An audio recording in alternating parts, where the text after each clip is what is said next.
from listener-supported KTOO. Welcome to Juneau Afternoon, broadcasting live from the homelands of the Occoquan and on demand as a podcast. It's first Friday, June 6th, 2025. I'm your host, Boston Christopher. Ganath Chish, Hawa, Tuksnusum, Salamat. Thank you for joining the conversation. You can now also join us for a behind-the-scenes in the studio look on our live stream on YouTube at ktoo.org/JPM Live or on KTOO's Facebook and Instagram pages. Today, National Cancer Survivors Day is this Sunday, June 8th, and Cancer Connection is here to share all the details on the event and how you can get involved. First Friday at Kindred Post features a new zine called To Palestine with Love from Southeast Alaska to support the rebuilding of a family's home.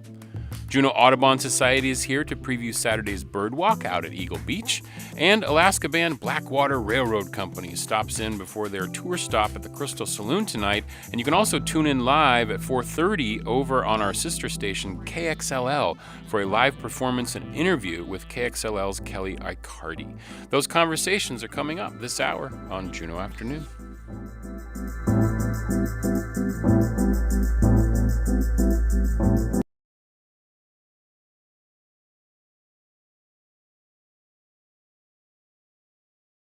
Coffee Roasting Company, coffee for over 40 years, with cafes and drive-through locations throughout Juneau. More at heritagecoffee.com. Support comes from Nugget Alaskan Outfitter with outdoor clothing, gear, and footwear including Gruden's deck boots and flip-flops, and extra tough boots for both men and women. Located at the Mendenhall Mall and online at nuggetoutfitter.com.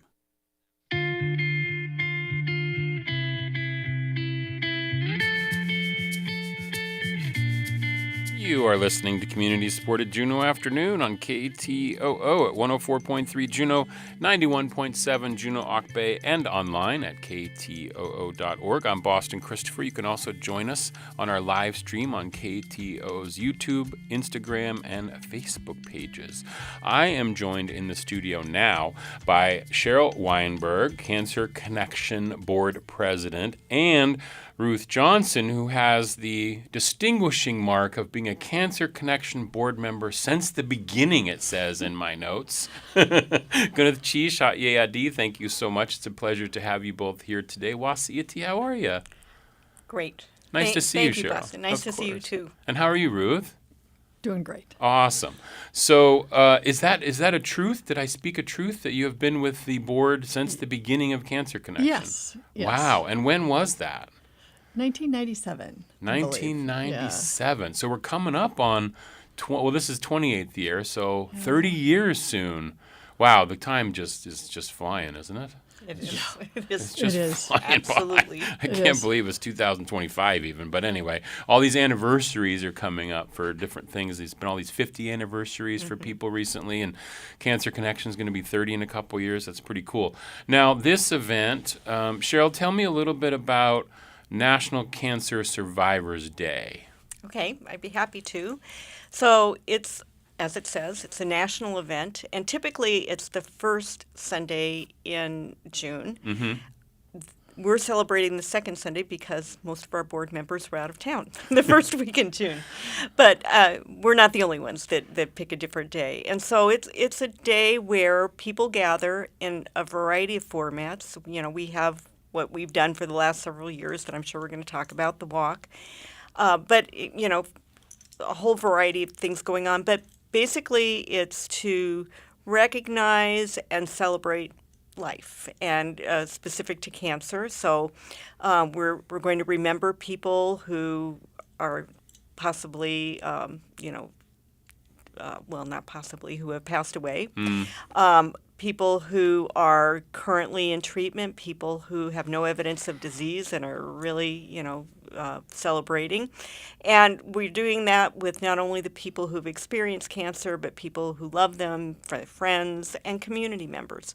All are welcome. So it's really, this event is really open to anybody. It is. And I know you can Google or put in your favorite search engine, National Cancer Survivors Day, and the website for the National site will come up. And as Cheryl said, it was June 1st as the official day, but like you said, a lot of local groups do it on a different day.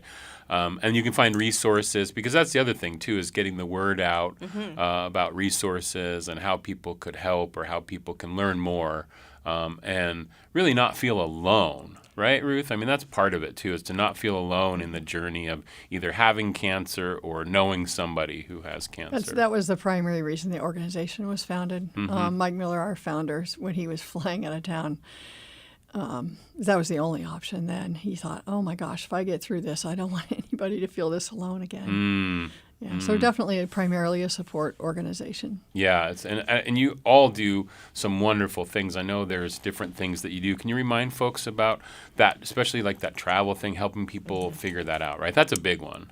It is. It's huge. We provide travel reimbursement for people traveling into or out of Juneau for cancer treatment. We provide housing at our apartment in Seattle for prolonged stays for people who are down there for cancer treatment. We have a support group that's been going on since the beginning, and it's a very active and nurturing support group of individuals experiencing cancer, and sometimes their caregivers as well come along. And we provide educational opportunities through the Health Forum every fall. Last weekend in October, we haven't chosen a speaker yet this year, but I'll see you back here for that, I'm topic. sure. Yes. Please and do then come back. Our biggest event of the year is Beat the Odds, a race originally founded by Kathy Brissett, a cancer survivor herself, who wanted to help raise money to help cancer survivors also. And that usually happens in August, right? August 23rd. August 23rd this year. Okay. That's great. And so this Sunday, it's a walk, right? This has been going on. How long have you been doing this walk? You know, I was always afraid you're going to ask that question. The tough questions here on Juneau Afternoon. I should, in theory, be the historian for for our organization, but it's been going on at least 20 years. Wow, this walk. I think since the national walk started. Yeah, wow, Tish okay. Atry, one of our former presidents, was like, when it started, oh, we need to do this. And we used to walk from the Baronoff Hotel. We'd have a lunch, and we'd walk up to the Capitol. And and it's evolved over the years. You know, we did it at the Jack for a while, but the last few years it's felt pretty good and a little more celebratory to go downtown to Marine Park and walk to the Whale. Our great pictures of this event at the Whale ended up in a National Cancer magazine one time. Oh, nice. Because we have such a lovely backdrop. Yeah, I mean, it's a beautiful backdrop. It's a great place. And like Cheryl was saying, like, to celebrate life, right? To celebrate the victory and also celebrate the lives of those that we've lost, you know, too, to remember them positively. And I'm just curious, like, is there any knowledge or information on, has it gotten better? Are we having less cancer or more? Are more people surviving cancer because of technology? Or, you know, I don't. I know you're not doctors. Not prepared with statistics, but Yeah. for many, it's more of a long-term illness than Managed. Okay. Yeah. And has the care in Juneau gotten better? It feels like I've had the hospital on, and they have all new machines and different things that they're doing. And so are people being able to be seen here a little bit more than in the past? Yeah. Yeah, absolutely. Yeah, Cheryl. So Southeast Radiation Oncology Center is a remarkable asset for our community. And so people can receive radiation here in Juneau, most types of radiation, without leaving their home community. That's huge. Really remarkable. We have, there's an oncology suite at the hospital where people can get chemo a lot of times. We have a group of gynecologic oncologists that are coming to town routinely. Yes. I believe they come every other week. We have, and I think this has been happening, but there's a visiting oncologist from Seattle that comes up. So and I think there are more services all the time. That's really there's, great. We have a patient navigator. What am I missing, Ruth? No, I think you've got the Bartlett Oncology Center and Southeast Radiation Oncology. Yeah. Yeah, people can. My husband went through cancer treatment last year, and he was able to do everything but one test we had to fly down to Seattle for right here in Juneau. Oh, that's so good. And I know Yeah. that Surge, too, is trying to expand their services for cancer patients Yeah. throughout the region. And That's fantastic, because yeah. the more we can get it local, the better, I think. Because even having to travel when you have cancer would not be that fun.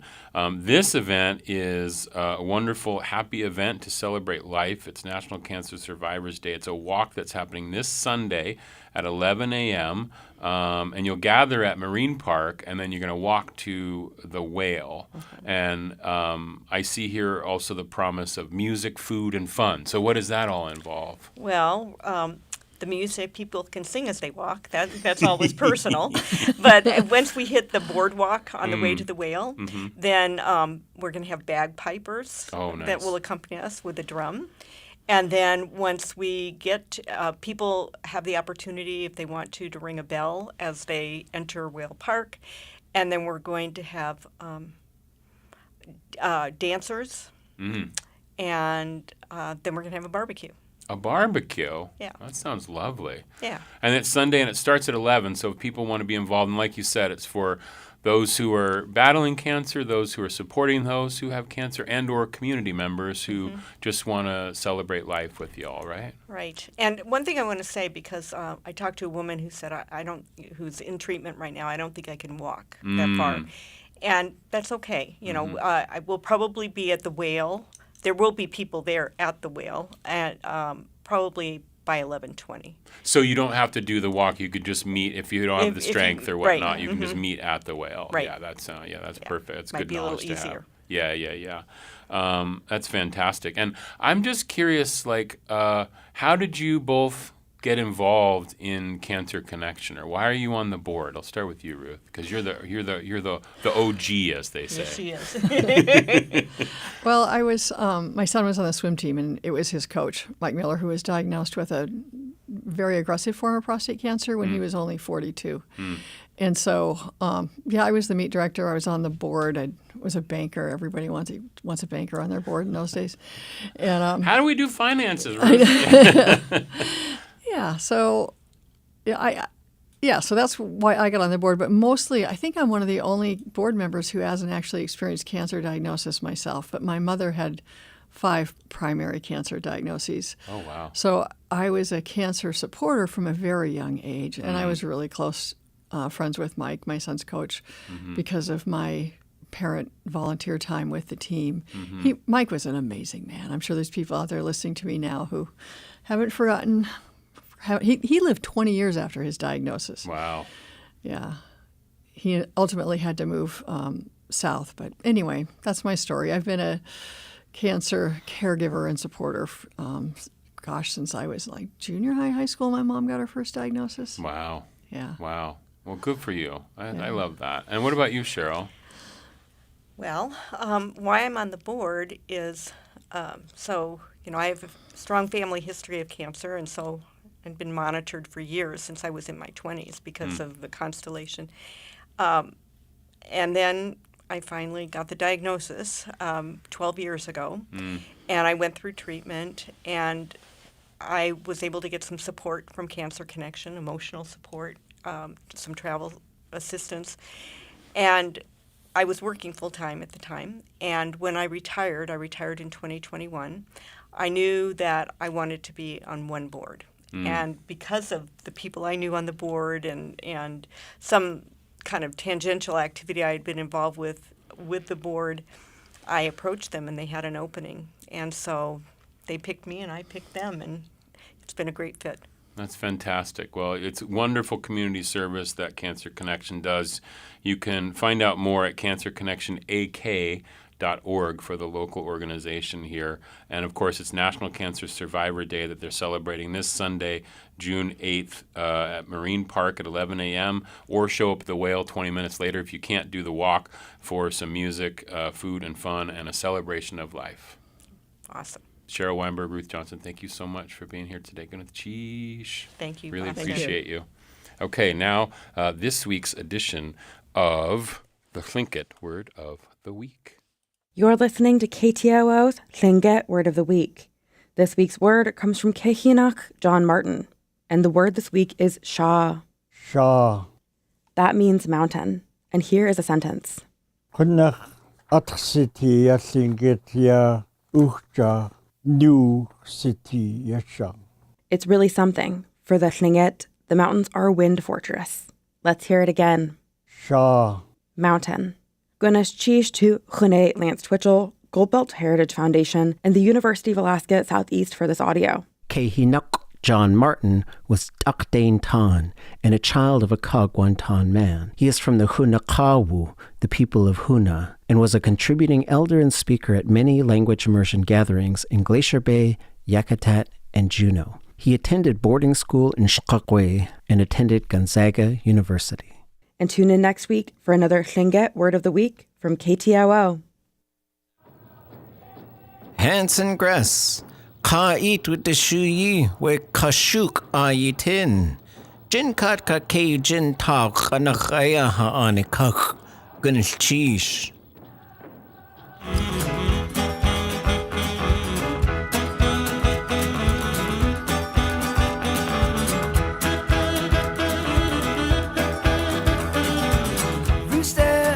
The prison yard.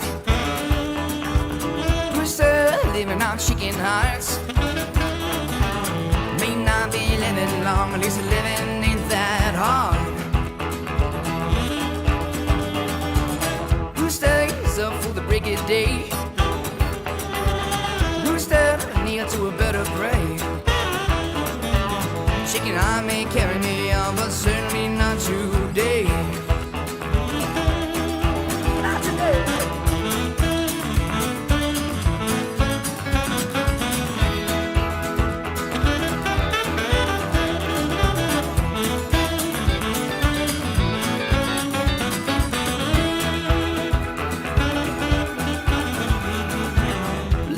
For the warm sun on your face. Leave her, she says she's found her place. She tends this coop and loves you too. You'd better be amazed. I'm amazed.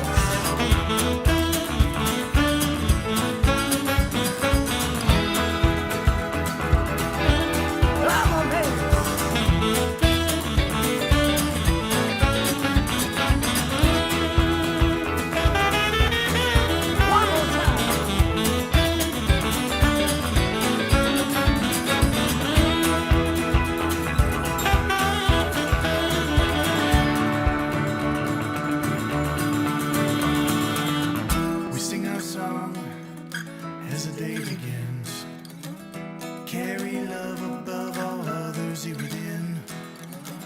Sing our song as the light grows dim. Leave the night to our brothers when it ends.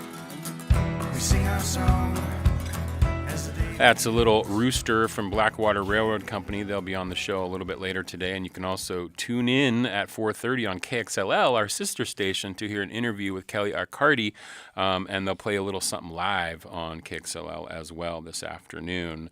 You're listening to Juneau Afternoon from listener-supported public media station KTOO. I'm your host, Boston Christopher. It's First Friday, and you can find all the events going on starting in just about an hour or so over at the jahc.org website. Their First Friday page has all the events listed, and one of the events is down at Kindred Post on Franklin Street. It's the launch of a new zine, as the kids say. It's a zine. It's called To Palestine with Love from Southeast Alaska. And I'm joined now by Sonia Kumar. Gunath Chish, Haigudi. Thank you, Sonia. It's a pleasure to see you. Wasiyati, how are you? Yeah, I'm good. Thanks. Thanks so much for having me on here today. Of course. So I have a picture of, I think it might be the cover of the zine. Yeah, it says To Palestine with Love. There's a little dog on it. With a little bandana wrapped around, which is kind of cool. And this event is happening at Kindred Post downtown on Franklin Street. It starts at 4:30. So you're here for just a few minutes before you got to run and go get set up. Yeah. So what's going to be happening down at Kindred Post this afternoon? So basically, I'm with a group called Juneau for Palestine, and we reached out, or we had an open submission for people in Southeast Alaska, actually anywhere in Alaska, really, to submit things to our zine. We were following in the steps of Anchor Anchorage for Palestine, who had a very successful zine release either earlier this year or at the end of last year. And we have been in touch with a family in Gaza, and we just want to do everything we can to try to fundraise for them. So 100% of these proceeds are going to this family in Gaza. The woman we've been in contact with, her name is Mayar Abu Dalfa. Abu Dalfa, yeah. Yeah, and basically, Kindred Post was kind enough to let us do a zine launch party at their storefront today. So we'll be there. We'll be selling zines. We'll also have zines for sale there after today. And we will also have zines for sale at Alaska Robotics after today as well. And as you said, 100% of the proceeds of this will go directly to this family? Yes, going directly to this family. We have a fundraiser up. It's on a chuffed.com website. We will have QR codes out as well, and if you follow us on social media, it's one of the links in our bio. And both Kindred Post and Alaska Robotics have been so generous, and neither are taking any cuts from the zine from zine sales. So truly, 100% of all proceeds will be going to this family. And how did you get in touch with this family? Again, one of the Anchorage for Palestine folks has been in touch with Mayar, and we've just been following their journey. And I mean, Alaska is such a big state, but, you know, a lot of people know each other, and it just feels like maybe this is the family that we as Alaskans can support in the capacity that we can. Yeah, it's really nice to see the support of, you know, a particular family so that you're able to, and you've been in touch with them.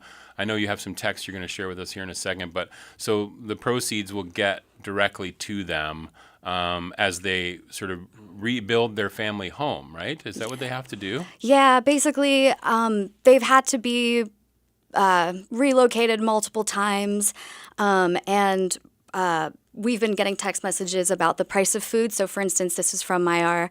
She said, the prices are abnormal. With the lack of food, our bodies need a little sugar to provide us with energy. We buy a kilo of sugar, enough for 2 days, for $100. Before the war, it was just $1. And so we're selling our zines for $15. So if 6 2/3 of a person buy zines, we'll be able to help them out and get them a kilo of sugar. Right. But also something that she noted was, today is Eid al-Adha for us. There is no Eid. On holidays, we make date mamul, serve sweets, buy new clothes, and do many other things that bring joy to our hearts. But the situation is also getting worse, and the famine is getting worse, and there has been a blockade on food getting into Gaza, so we really just hope that the money that we raise, Mayar and her family have a fighting chance to even get some of the few supplies that are even able to get in. And I'm just curious how it works. Well, how will you get the money to her? So basically, this is something that I'm not that familiar with, but the Chuffed fundraiser is attached to one of our friends' accounts, and they are directly sending it to Mayar through, like, I think they're a bank wire or something like that? Okay, yeah. Because I know the infrastructure, you know, is pretty devastating. So I'm just thinking, you know, but at least it sounds like at least you can get a text. So maybe cell phones are able to communicate and things like that. Yeah. And it's so interesting that, you know, people from afar can help in this modern age, right? This modern age of technology, that we're able to pinpoint one specific family to be able to help rebuild, which is fantastic. Now, I also know, didn't I see that Mayar contributed something for the zine itself? Yeah, she did. So if you do get our zine, it's the first entry. It's called "The Land That Forgot My Name." Can I maybe just read the first? Okay. So, "The Land That Forgot My Name. I was born where the sea kissed the sand, where jasmine grew in my mother's hand. Now the streets I knew are graveyard dust, and every wall is cracked with rust. 10 lights I loved have gone away, swallowed whole by war's cruel day. My cousin bled where no one came. The dogs arrived. God speak her name. My grandfather's voice is a ghost in the air. I reach for him, but he's not there. Each memory I carried, each door, each tree, all burned behind me as I flee. This isn't life, it's breath and fear, a quiet death that draws too near. Children sleep with only pain, their dreams dissolved in fire and rain. Each morning I open my eyes to die and beg the sky for one more lie, that this is just a shadowed dream, not the end of all I've been. I write these words, but I still can't breathe. My uncle's family lies deep beneath. His boys sleep in buried stone, and still the world just marches on. I carry hunger, loss, and flame, while calling out each missing name. No aid, no light, just dust and cries, and I am forced to live while Gaza dies. Wow. And I know that I think when I was looking into this, like many of her family members have passed, Yes. been killed. And how many are in her family currently? Do you know? I don't know that. Sorry. Okay. No, that's okay. I think it's on the Chuff page. I think yeah. it's listed on there in terms of that. And how do you find more information? I guess the best place is to follow you all on social media, and then the links will be available. So how do we follow you? So we are on Instagram as Juneau for Palestine. Okay. And I believe that is also just the name of our Facebook page. Okay, great. So you can follow for more information and find links. And if you want to help out, you can also stop by on your travels tonight and this afternoon during First Friday, which begins literally in about an hour. Sonia and pals will be down at Kindred Post launching this new zine called To Palestine with Love from Southeast Alaska to help support one specific family, Mayar Abu Dalfa. I think I said that right. And 100% of the proceeds from the zine will go directly to Mayar and her family. And if you can't make it down today,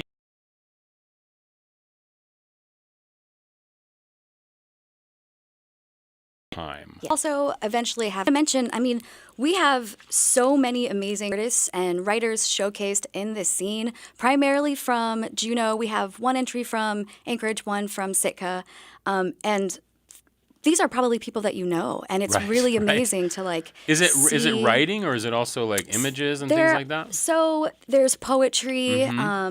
There are one of our members also designed a sweatshirt that we are hopefully will be auctioning off at some point as well to raise more money. But illustrations, all sorts of things. That's awesome. Yeah, you can find out. You'll probably see some local names in there to help support.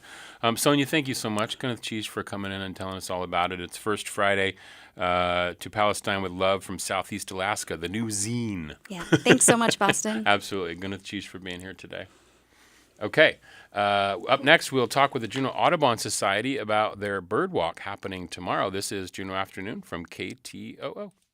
Support for Juneau Afternoon comes from Alaska Airlines Club 49. Membership information available at club49hub.com. This is BirdNote. The northern parula is a tiny bird with a big personality. Weighing barely more than a nickel, these North American warblers spend their days in search of tasty insects high up in the forest canopy. The northern parula has a bright yellow throat and white belly. Their upper parts are slate gray, except for an olive green patch that sits between their wings like a backpack.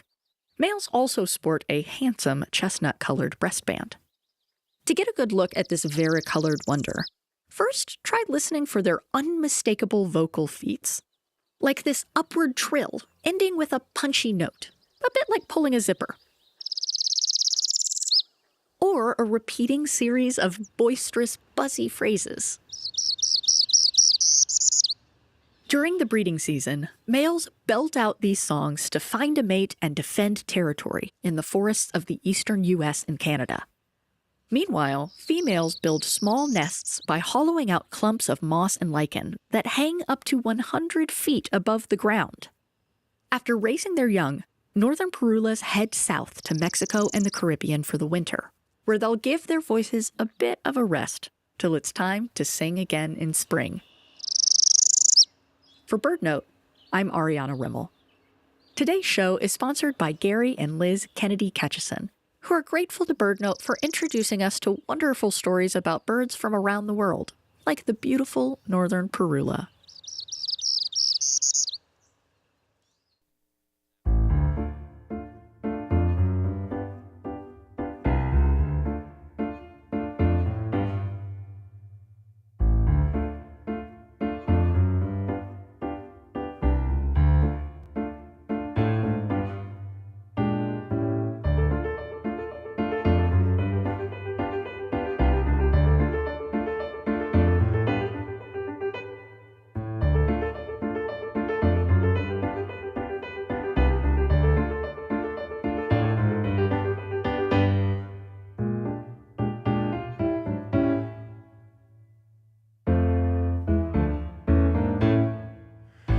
You are listening to Juneau Afternoon from Studio 2K at KTOO. I'm your host, Boston Christopher. Summer is here, and you can get out and take a walk and spy some birds with the Juneau Audubon Society. Walks are Saturdays in the AM, and you can find out more at juneauaudubon.org. And I am joined now by Detlef Büttner. Detlef Büttner. Yes. Is that Büttner? Is that how you say it last? Yes. Okay, Yes. Detlef. Well, thank you so much for being here. Gwyneth Cheesh. Brenda may be on her way from Juneau Audubon Society, or she may have sent you on a solo mission, which is totally fine as well. Gwyneth Cheesh for being here. I really appreciate it. Detlef, so tell me a little bit about you and your time with birds. I am a retired fishery biologist. Okay. And I decided after almost 50 years of working with fish and fishing and painting fish, all of that, to do something new. Okay. And I started exploring birds in my retirement and figured it's maybe a good time to start something completely new that I had no idea about. Oh, wow. But now I'm curious about this because you dealt with fish your whole life. So are birds that much different, or were you finding, are there similarities in terms of, you know, the amount of species or different kinds of habitats or things like that you were like, oh, this is totally different from what I've worked on? Birds are way more difficult than fish. Fish are pretty easy. Okay. It's easy to identify a fish. Identifying a bird is way more a challenge. Interesting. Why so? I think it has to do with, first of all, you have males and females. Okay. And they differ in looks. You have juvenile birds. You have different age classes. They look different sometimes depending on the age class. They may even vary by area. Okay. So they can be very tricky. Wow, that's so interesting. That's intriguing. Yeah. Yeah, and so tomorrow you're going to be out at Eagle Beach, and you are one of the leaders of this walk tomorrow. Tell me a little bit about the walk tomorrow. It's a weekly walk, usually on Saturday. I haven't done too many of them myself, but I've offered to volunteer and lead the bird walk for the first time, I guess. It will be 2 hours long. It will start at 8 o'clock at Eagle River. And I think it should be a good walk because the tide is going to come in. I think it's good timing for a walk in the morning. Good timing for a walk in the morning. And a good timing is Brenda Wright, who's arriving in the studio right now. Good to see you, Gwyneth Cheesh. Brenda, thanks for showing up. Nice to see you, too. Appreciate it. I know I made you come in a little bit earlier, so I appreciate you getting here. So we're just talking about the walk tomorrow with Detlef here in terms of times and place to be. And tomorrow, just to verify, it's at Eagle Beach. And where do we meet at, Brenda? At the picnic area side. At the picnic area side, and it's at 8 a.m. And you kind of have to be there at the start, right? Because then you start walking. Mm-hmm. Yeah. But luckily at Eagle Beach, you can see us out in the distance. So you could catch easily. up. Yeah, that's true. Yeah, we were just talking to Detlef about how he has gone from fish to birds and how much more difficult it is to identify birds. So that was a really fascinating chat. I really like that. And you, Brenda, sent me a picture. What am I looking at here that you sent me? You sent me a sparrow, I think. Was it the sparrow you sent me? Uh-oh. She doesn't remember. I'm not sure which one it was now. It's not a swallow. Right. No, it is the Savannah sparrow. It's Savannah sparrow, yes. Our summer resident, you called summer it. resident, yep. Nice little yellow around the forehead. Yeah, that's how you would. So how do you go about like classifying or recognizing the bird? Does it start with the head like that? Yeah, it's partly the size and where they are and their song. Because we have a song ID now on Merlin ID. And so you can use your phone to record the bird songs, and it'll say, I'm hearing a Savannah sparrow, and it shows you a picture. Oh, and then you can wow, technology is amazing. Has it helped you, Detlef? I use Merlin all the time. In fact, my hearing is not as good as it used to be. So Merlin helps me record it, and then when I play the recording back, I can often hear it on the app better than I can in nature. Oh, that's so interesting. So if it's a higher pitched sound, it's a little harder to hear for me sometimes. And I'm also not that good with IDing the songs all the time. It takes a while to get the hang of it. To get the I guess the different tones, because some could sound similar, right? So, and some I simply don't know what they are, or if I've learned the song, and they're migratory, they disappear over the winter, they come back in the spring, then I have to learn all over again. Oh, I see. Right. Yep, me too. It's always a learning process. Yeah, it's so interesting, though. They're like, we have a junco that lives with us year-round. It starts singing in February. But by the time it's starting to nest, the next bird that sings almost the same song has arrived. And you go, I know that has to be an orange-crowned warbler because the juncos shut up. Oh, interesting. That's so fascinating. Yeah, my grandma tried to get me into birding. She had the old Audubon, the big book, right? The thick book that she would walk around with. And she would point. I couldn't even see the bird where she was looking, So I'm like, my vision's never been that great.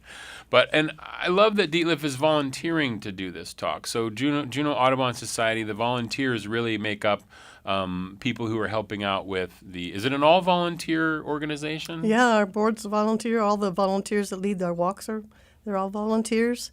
And if you want to come and join us and be a volunteer, we'd love to have you. Yeah, and you can join the Audubon Society as well. You can find out all that information at juneauaudubon.org. It also has the list of events. And these walks, Brenda, they're happening every Saturday from now until when? The end of June. The end of June. That's what I've been saying. That's what I thought. Yeah, the 21st. Okay. It's partly because the birds that migrate here are busy nesting and quiet, and so we're not as easy to see. And some of the very small birds are smaller than the leaves of our trees and are very hard to see then, too. But it's extremely fun, especially with somebody like that, to go and see the young birds. Yeah. The ducks and the other young birds just learning to fly. Oh, that's so cool. Yeah. So what are you expecting to maybe see tomorrow, Dietlif? I think a lot of the migratory shorebirds have already gone through, and we're not going to see that many, but we can still see some. I would expect to see possibly some loons. There are ducks out there, surf scoters, scoter types. Probably we might see some godwits maybe, or dowwitzers. And if we walk along the hedges, we're going to see some warblers probably, or hear them, flycatchers maybe, and other songbirds. So a lot, it sounds like. Oh, yeah. There should still be a lot. It's especially good for songbirds, I would say, right now. Yeah, that's awesome. So you get to hear a lot of the good singing, which is always fun. And somebody else is leading with you tomorrow, Brenda, right? Yeah, Who's it's that? Kari Monagle. Okay. She's also helping. We like to have, in case we have more than 10 people to show up, to have 2 leaders so that we can be sure and share all the information we have. Right. That's important, too. You got to be able to share everything that's going on. I usually bring a scope with me. And so if it's a long-distance seeing of a bird out on the ocean, other people can look through the scope and see it for themselves. Oh, nice. That's helpful. I can attach my phone to the scope and photograph through the scope. Oh. So we can capture the image and make sure that the ID is correct. Oh, that's so fascinating. How do you capture the image? So you capture it on your phone, and then are you able just to load that into the Merlin Exactly. app? Is this Merlin app available for free? Free. Free? And you just get it on your phone, right? Right. At the App Store, Google Play, or whatever. And there's a function where you can open up the photo section of the app, and you can just load a photo into the photo app, and Merlin will make a suggestion. Merlin isn't always right, but it helps in the ID. It makes a suggestion, and then you think about it a little bit, and often Merlin is pretty good, actually. Oh, that's great. Well, it's awesome. It's the Bird Walks from Juneau Audubon Society that happens tomorrow. It's at 8 a.m. You got to get up early, get yourself out there for the start of the walk. It's out at Eagle Beach on the picnic side, Brenda said. They're also happening, if you can't make it tomorrow, they'll be next week and the week after. I think that's right. So a couple more Saturdays to be able to see some birds here in Juneau on some bird walking tours led by Dietlif. Are you leading next week too, or No, is it's different people? Oh, Brenda's leading next week. Next week it's Well, me. we'll talk about that next Friday when Yes, you come we will. back. I'm going to teach for coming in today. You can find out everything at juneauaudubon.org. ktio.org. They have an events tab and information on the organization itself. Brenda Detlef, thank you so much, Good Cheese, for being here today. I really appreciate it. Thank you. Thank you very much, Boston. Okay, coming up next, we are going to chat with Blackwater Railroad Company, and you're listening to Juneau Afternoon on KTOO.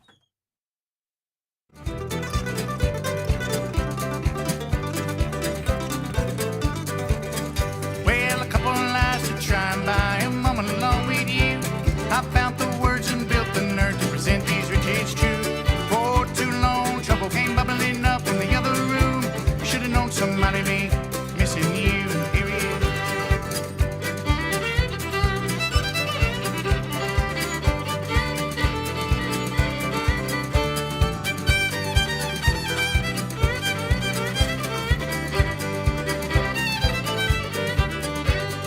Fortune favors fools, that's the way I've heard it said. For the better blade emboldens and that liar ends up dead. Stealing the kiss in these parts is worse than stealing bread. Oh, so-and-so's seeing red. Now my back's to the wall. This ballroom, but I think it's soon. I'm all hard because can't go back to the pen.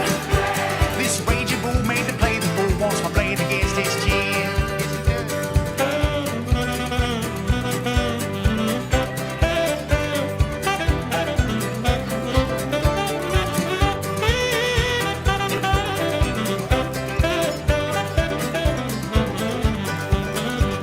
Got busted, booked, embedded in a cell down Barrow Way.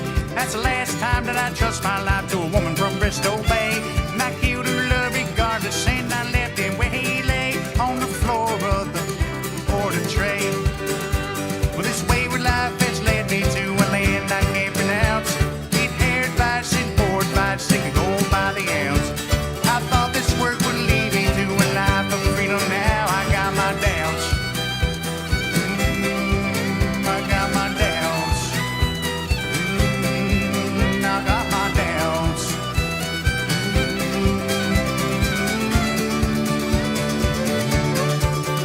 Now my back's to the wall. This jazz head, I'm thinking there's 6 feet left to fall. Can't take back this life of sin. Now just pretend when this life ends, I'll get to start again. Oh.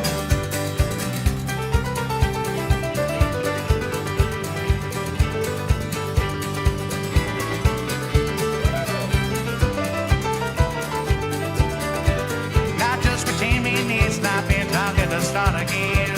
I'll just pretend when this life ends, I'll get to start again. Oh, I'll just pretend when my life ends, I'll get to start again. That right there is Blackwater Railroad Company, Raging Bull in the Barroom. That was my nickname in college. I have in the studio with me 3 of the band members right now. They'll be rocking the Crystal Saloon tonight at 9 p.m. as part of their statewide tour.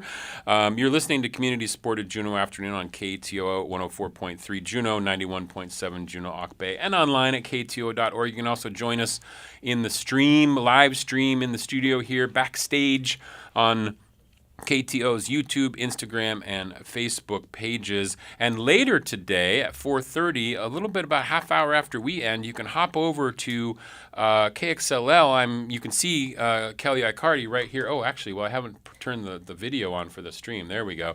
Kelly Icardi is here with me, and she'll have the band in studio at 4:30 today with some live music, some new songs apparently, unplugged, some acoustic work that they're going to be doing for us today, and some deeper conversation. You can listen over at 100.7 or 101.7 or online at kto.org/KXLL. And so in the studio with me right now, I have Brandon Rollins, who's the saxophone vocals. Hi, Brandon. Good to see you. So happy to be here, man. Nice to see you. And then in the middle, I have Tyson Davis, guitar and vocals. Oh, hey there. Wasa-iti, how are you? Pretty good. Awesome. And then over here on my right, I have Kyle Camo, thank you. You saw me. Look at that. Now they can see that on the stream. I wanted to see you try. I was going to try, but then I figured I didn't want to mess it up too badly. All right. And you're on the keys. That's right. Okay, awesome.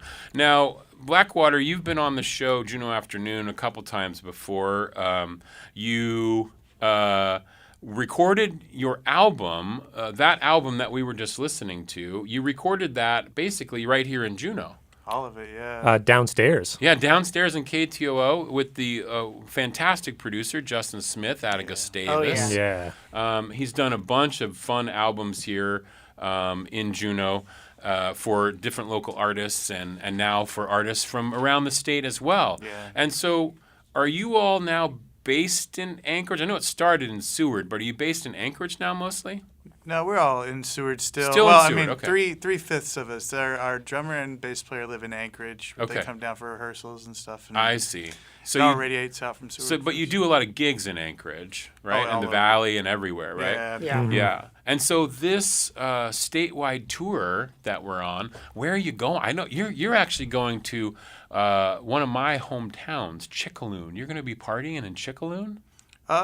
We're passing through, but we're going to Chicken Stock. Oh, Chicken Stock. Chicken. Oh, maybe I read it wrong on the website. No, we passed through Chickaloon a few man. I was going to be times. like, there's not many people in Chickaloon. That'd be a tough gig for sure, but hit us up, Chickaloon, if you want us there. We want to know. The King Mountain Lodge closed down many moons ago, but that would have been a place to have 10 or 15 people at, I guess. Heck yeah. So, all right. So what inspired this statewide tour that you're doing right now? I mean, this is the work for us for sure. We're always trying to get basically anywhere with enough flat ground to set up all our stuff and play, especially in state. There's like so many beautiful places with lots of people.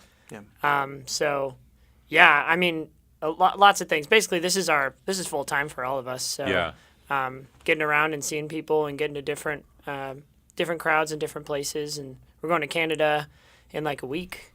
Oh, nice. After Chicken, we're going to Dawson Sitka City. tomorrow, and Dawson City and Whitehorse, and then we're doing Skagway to McCarthy to Valdez. Oh my gosh. So that'll be a run. Covering some ground, man. Yeah. That's some fun communities to be going to. You can find, of course, everything at blackwaterrailroad.com.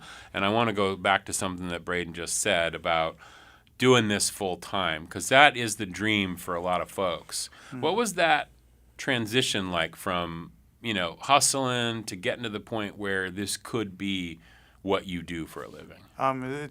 It's hard because you're kind of like making that shift from like charging like a flat rate to like trying to lean into ticket sales, and like that mindset is a very different ball game, and like you learn about fatigue and having to spread yourself out and like find different markets and all that. And it's a new world that we had to learn in like really quick.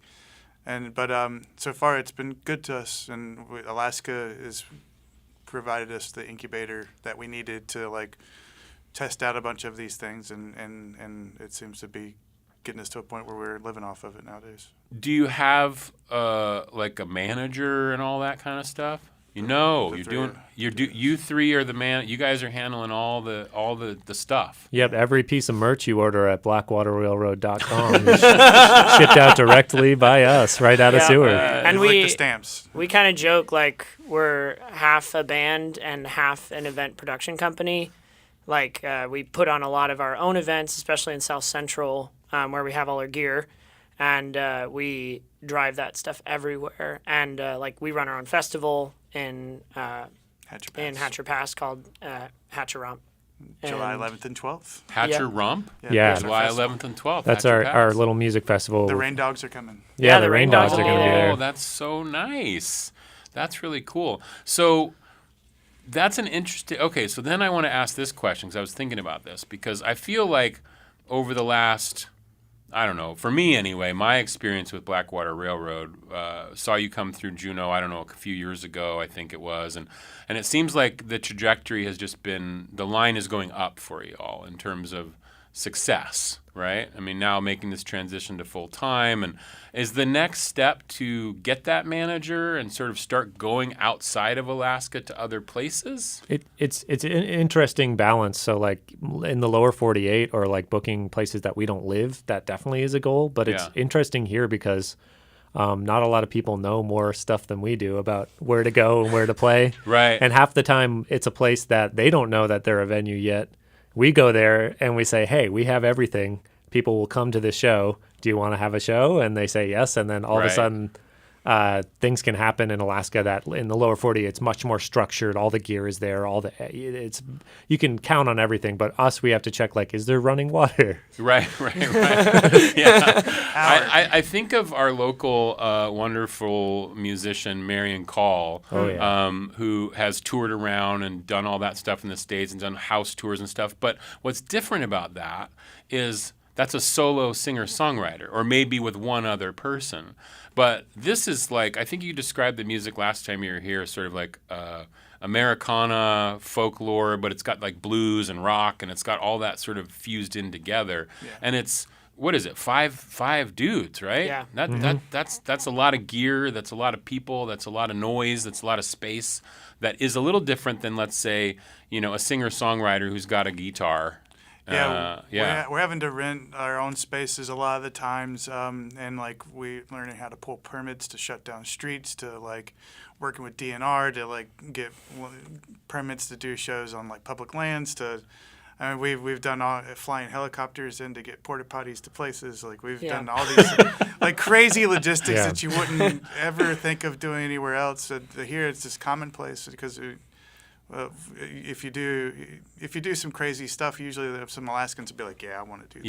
Yeah. Well, don't you think? I think too. Like when you do get to the point of getting that manager or signing some kind of contract, you're going to have so much knowledge about the business side of things, as opposed to a lot of people who enter into that who don't really understand the contracts or how it works. You're going to have some more, I guess. Advocating for yourselves in that way, which I think is kind of cool. Definitely like looking for a really specific kind of relationship. And we do play in the lower 48. Like we've been there twice for like 2-week tours in the last year. We're going back in September. And we actually did use a manager or a booking agent because we're going to Japan in October. Oh, okay. Right. And we don't know that scene quite as well, so we figured a third party on those areas. Yeah, where to play. So it's kind of like working with people in local areas that can help us get into markets that we are less familiar with. Is really useful. And yeah, in the long run, we'd love to scale this up to have more friends that are involved and people that we can like pay their bills and stuff. But right now, we are so fortunate to be paying our own bills. Yeah, absolutely. So it's kind of like if we can keep doing this ourselves, I think we will. It's the dream. Now, here's a question for you, Kyle. Yeah. If the manager comes to you and says, got to move to L.A., well, you're talking to the right guy. I'd be there in a flash, but I think the rest of the band wouldn't. I mean, if it was that legit, I think we'd have like a real discussion about it. But probably there would still be a lot of migrating. I feel like once you're in Alaska, you got one foot in Alaska because forever. Like, I mean, is Alaska sort of in your blood, right? Like, is it in your blood? I mean, some of you grew up here. That'd be a hard sell for me. Yeah, it would be. Yeah, because you don't. So, like, finding the way to balance, like, having the career that you want, bigger, getting bigger and bigger, but also then staying local, right? And managing those two, the yin and yang of that, I guess. It's a big part of what we're doing here is not only, being a band and like growing our thing, but also like on the community organizing and event organizing side, being able to like grow relationships where we can bring bands up here and like get them gigs around the state and like enrich communities, but also like, I don't know. It's a nice. I know for me, like I was never more inspired than being up here and seeing bands that I admire come up here and like play in an intimate space. So like having those kinds of interactions like fuels this scene to like it puts gasoline on the fire, so to speak. That's so cool. They will be playing live on KXLL in about half an hour or so with Kelly Icardi, and you're going to be playing some new tunes that you're writing. That's going to be kind of cool. Tell me a little bit about the writing process. How does that work for you all with 5 members of the band? We do basically every approach you possibly could. There's some songs that's come fully written, and even they might have ideas of like what the other people will play. Like for instance, Tyson with one of these new ones that we're going to play, he kind of had the song and I think most of the words in place before we started. Oh no, actually, so like we'll have collaborative like lyrics writing sessions. A lot of times the music comes from like someone in themselves, and then we'll like add our parts to it. and things like that. So usually it's not fully arranged or something like that. And then sometimes we're just like jamming and we come up with a cool groove, and then we're like, that needs to be a song. Right, and then you fit some lyrics to that and figure all that out. Yep. That's so cool. Yep. And then we spend a lot of time rehearsing afterwards, and that's kind of how we get the arrangements out of everything. Like in rehearsal time, we'll sit and be like, this needs to grow here, this needs to shrink here, and like adding and subtracting. That's a lot of our, especially in the winter and spring and fall, we're doing a ton of that. That's awesome. Well, it's Blackwater Railroad. They're going to be at the Crystal Saloon tonight at 9 p.m. I have in here Braden, Tyson, and Kyle. The other two members of the band, Miguel and Ben, are sitting in the green room waiting to get in here and jam and warming up. And so they're going to be playing for you. Tune over to KXLL at around 4:30 today on 100.7 or 101.7 or online at kto.org/KXLL. You can listen online and catch them. We're going to listen to a little bit of this song that I mentioned earlier, which I just think is awesome. It is. Whoop! Hang on a second. That's the wrong button. We're going to listen to a little bit of Rock and Roll Man, which is off their album. It's a Lovely Place to Die. This is Blackwater Railroad Company. You're listening to Juneau Afternoon. Catch them at 4:30 on KXLL. Out tonight, got the pocket to spend it right. Baby knows when to make the scene, when to order, when to leave. She says, I'm here for hazel eyes, wait around for my rock and roll man. Lines are drawn, hair upright, powder my nose and I'm off like a bandit.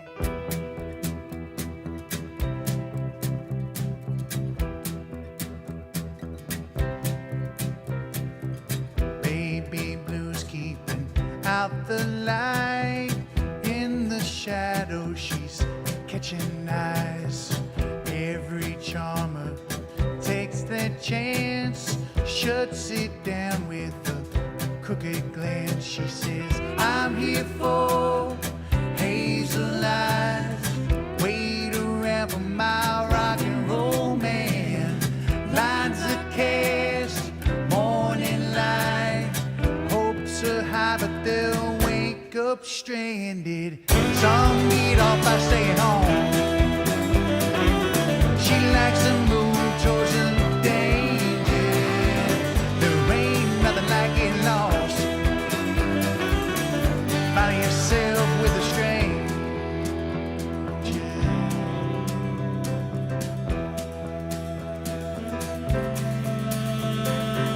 Fresh tattoo of a lover's lies behind the color of the night's disguise. Don't break stride in the blazing heat. That's a little Rock and Roll Man from Blackwater Railroad Company. Again, catch them in about a half an hour over on KXLL at 100.7 or 101.7 or online at kto.org/KXLL. That's going to do it for today's Juneau Afternoon. Juneau Afternoon airs Wednesday through Friday at 3 p.m. right here on KTO Juneau 104.3 and KAUK Juneau Auk Bay 91.7. Hello out the road. Find the show online at kto.org/Juneau Afternoon. You can also find live stream archives over on KTO's YouTube page. Our theme music is by Indian Agent. Programming support for Juneau Afternoon comes from listeners and viewers like you and Alaska Airlines Club 49, Hanson Gress, and Heritage Coffee Roasting Company. Juneau Afternoon is a project of the KTOO Arts and Culture team. I'm Boston Christopher, producer and host of the program, with help today from Aaron Tripp. Gunath Cheesh, have a fantastic weekend, everyone.